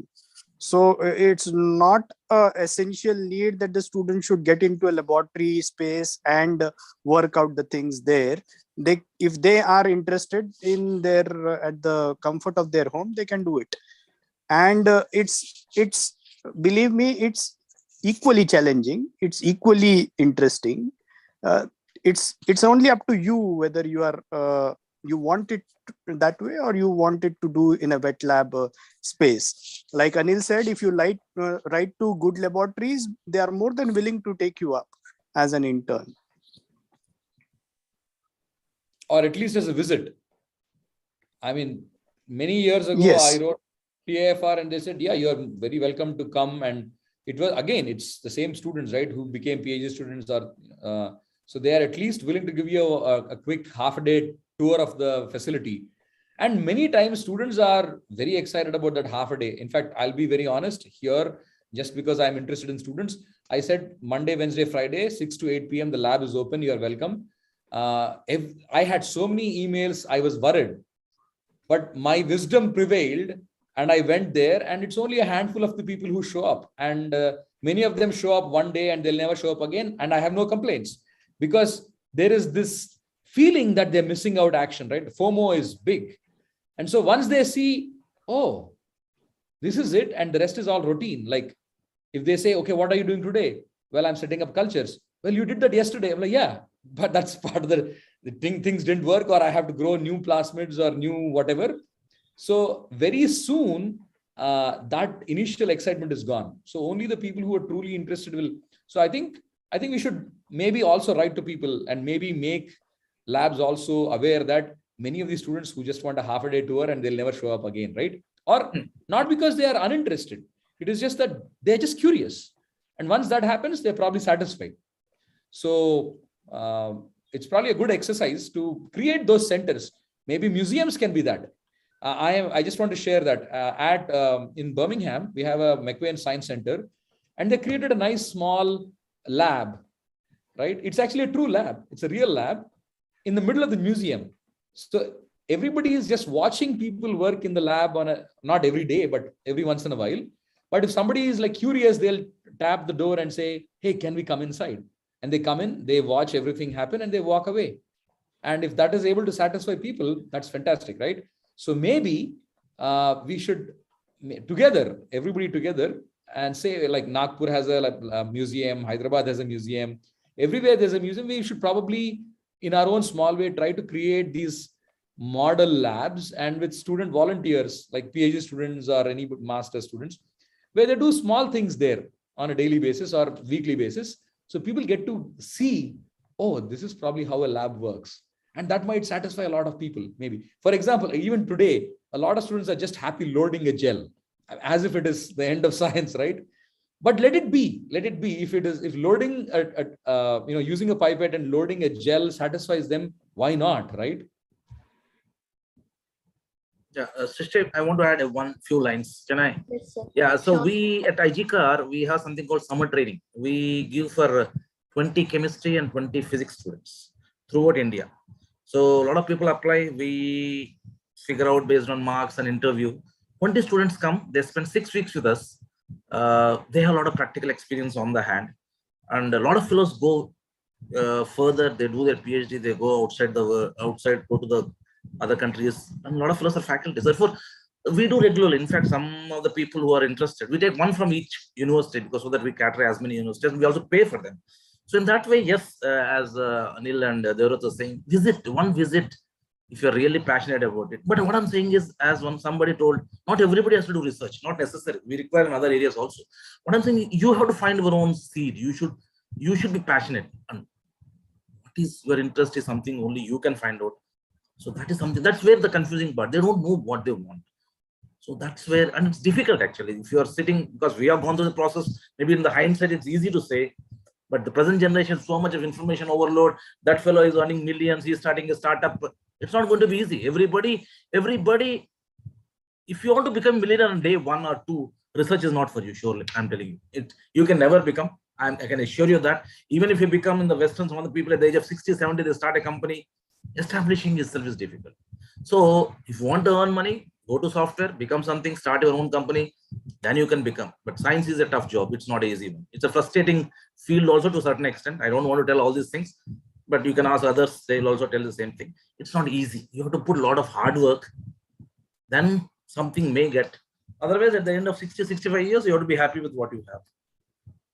So that's what I feel. Thank you, sir.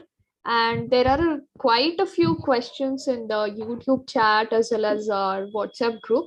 But due to time constraints, I'll take just one more question, which a couple of students have asked. And that is, can college labs actually be accessible to them? Like just sir said that maybe there should be a model lab in a museum setting. Why can't our college labs be accessible? So that's one question I got. And they're also saying things for record writing. So I see some opposition against the practice of record writing. But recently I got a chance to be at Dr. Reddy's, and at that moment I really felt like nobody told me to write a record, but I felt the need to take up a book and pen and actually write whatever I'm doing, and then after I go back to introspect on what I have done.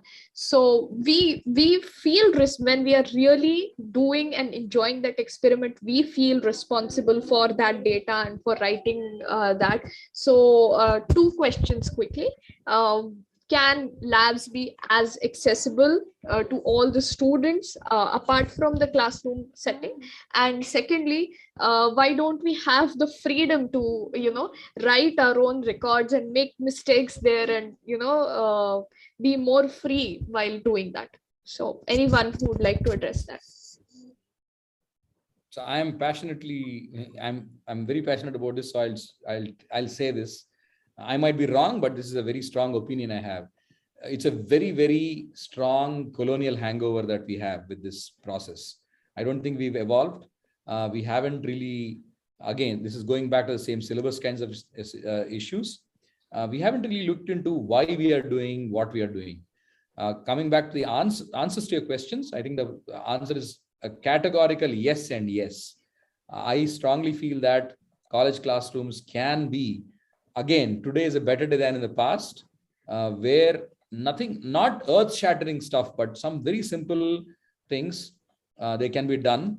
And I can definitely talk at length about this. We recently published a paper, like not recent anymore, about bringing real life experience, real life strategies or ideas into college classrooms. And I'm a very big proponent of actually making college classrooms a lot more research focused in a very small way. And course-based research, undergraduate research experiences are actually a way in that direction. I'm working with a lot of friends and colleagues in the US. I'm hoping that things like that will happen here. I had a talk with some people at ISER Pune, and they liked it, but there's some kind of resistance within the system. The second question, I think I'll stop there. Devrat and Brahma sir can talk about the rest. I just add one line. Yeah. Okay. Sorry, sir. Yeah, you go ahead. No, I will take a quick dip into it. The first thing about open labs, I believe that they are open. The students don't find them open. That's what my meaning. It's not only when it is written in the timetable that you are able to access the laboratory. The laboratory is always open for you. Why don't you come over and ask that, okay, I performed this practical. Can I do this in a slightly different manner? Can I start finding out that what all components are going to contain? Say, I have a laboratory coursework wherein I have taught them that how to perform protein estimation. Why don't people come up telling me that, okay, if proteins are present everywhere, can I not do protein estimation using, say, a leaf, a stem, a root, a seed, or whatever? You are open to the ideas. You should be open to ideas. You can access the laboratory. You can use the same chemicals that you have used for performing your own practical, and start to do the stuff. That's my response to the first question. And the second is writing record books. I have this is something like this has been coming up traditionally. And the thing is, like, many of the people tend to just dictate what is written in the record book and you are supposed to write it down. But the concept here actually is that whatever you do in the laboratory, you are supposed to keep a record of it, that how you're doing it. And for that purpose, the record writing has been included in your practical course. So whatever you do in the laboratory, you're supposed to write it there. So if you are my student, then you will know this, that I tend to give students this instruction right in the beginning, that you are supposed to prepare two records.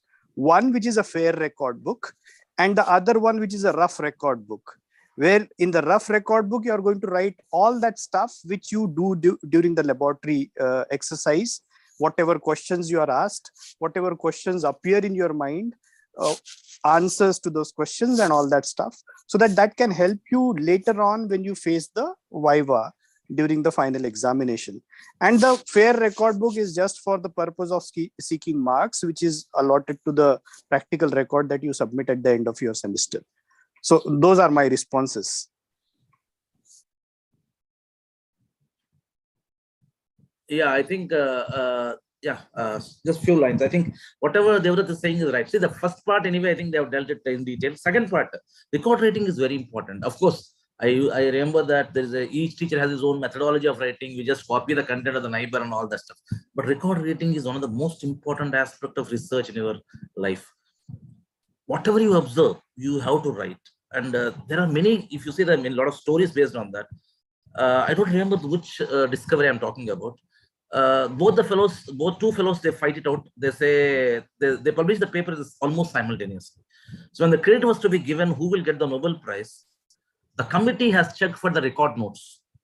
And the record notes of the date of the fellow who wrote before and the fellow who wrote later made the difference. So record writing is the most important thing, because you observe many things. You may do multiple experiments, but if you don't have the record, you cannot remember everything, the facts. So there are, if you see some meticulous, the scientists who are meticulous, they'll write every detail. They don't want to miss anything. So record writing habit has to be there. Of course, as they were saying that you can have one for officially the methodology of getting the marks, but the one which is more important is the one what you write in rough, what you observe, what you see different from the rest will matter a lot. So writing a record book can be can fetch you a Nobel Prize. So be careful. I think if I can take Srishti's side, I think this mindless writing for the sake of marks is something I think it's worth getting away with, because if they find a purpose, I'm sure, I think we can create more healthy and interesting ways where students themselves write records.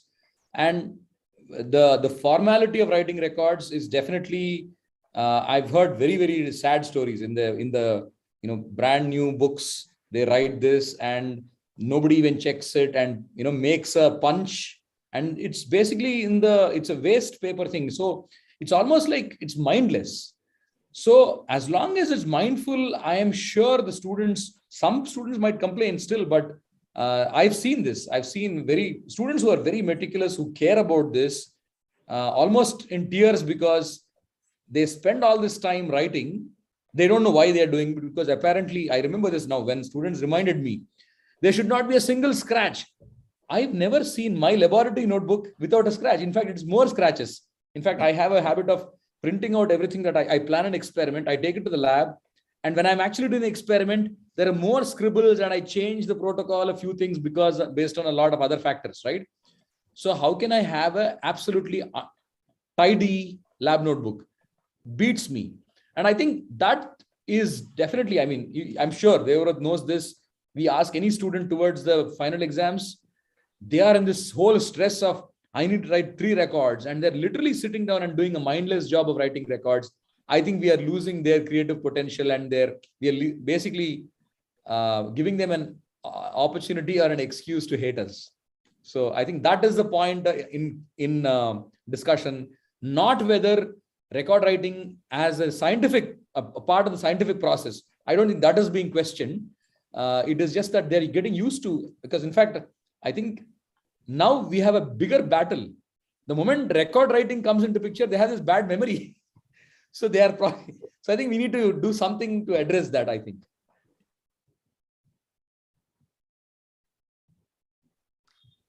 Thank you, sir. We are extremely overwhelmed by the audience response as well. We have few questions that are yet to be answered, but due to time constraints, we won't be able to take it. However, please feel free to write to the dancingneuron@tdn@gmail.com. I have put the mail in the chat box as well as the YouTube chat box. So please write to us and we will make sure your questions are answered and addressed. So now heading towards the end of the program, what I would like to hear from all of you would be, what is that one action item that you would like to immediately implement in your journeys after this particular session? So starting with Devrut sir.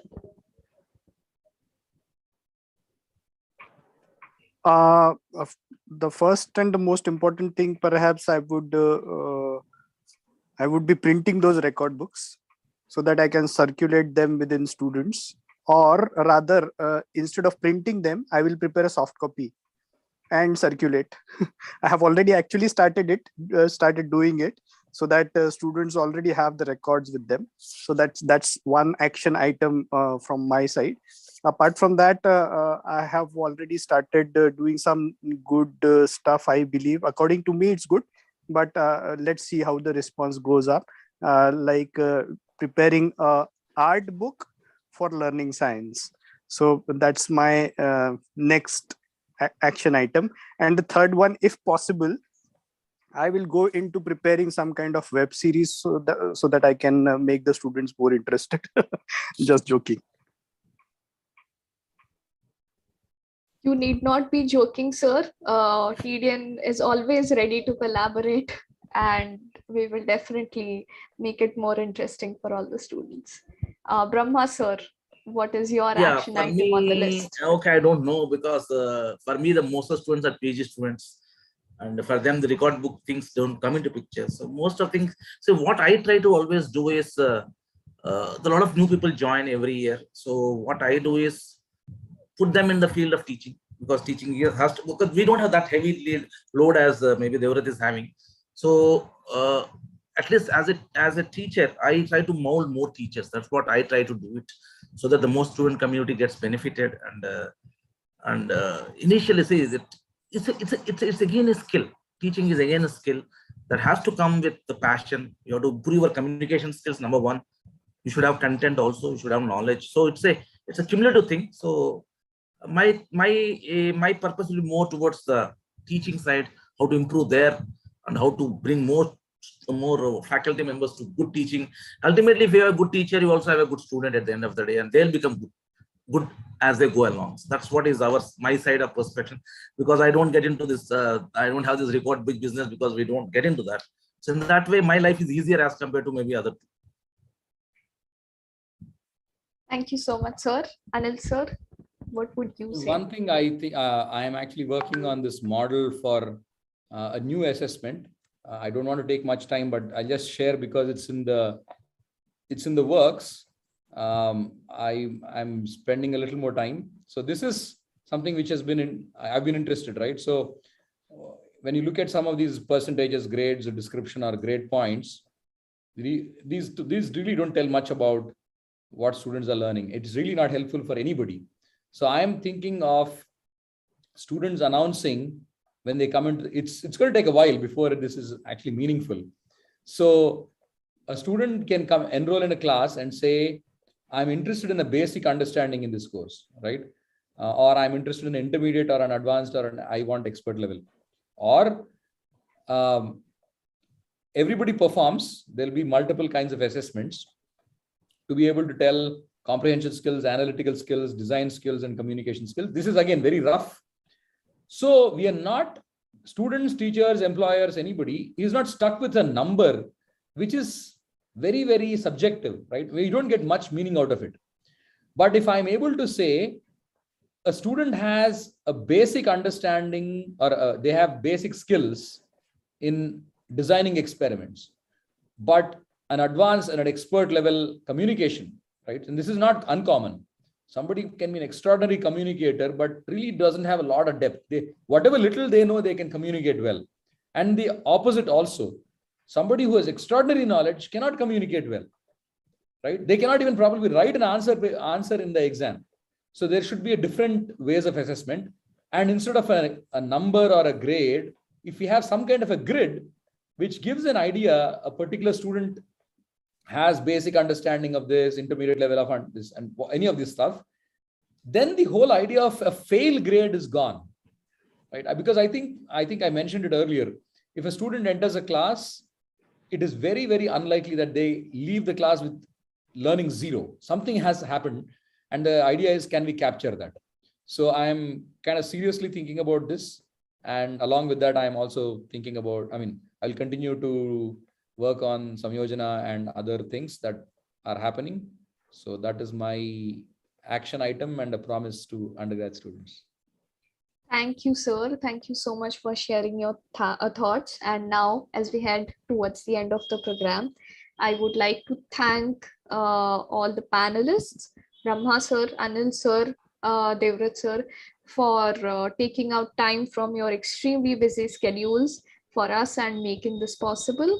Also, I'd like to thank Rachna for all the work backstage, for the technical and moral support, and of course the audience for their overwhelming response and making this a successful and lively session. Please keep writing to us. We are always welcome on questions, comments, and queries. So that's all for today. We will hang out for an informal session after this, but formally we'll close down the session. Thank you again for your support. Thank you so much. Yeah.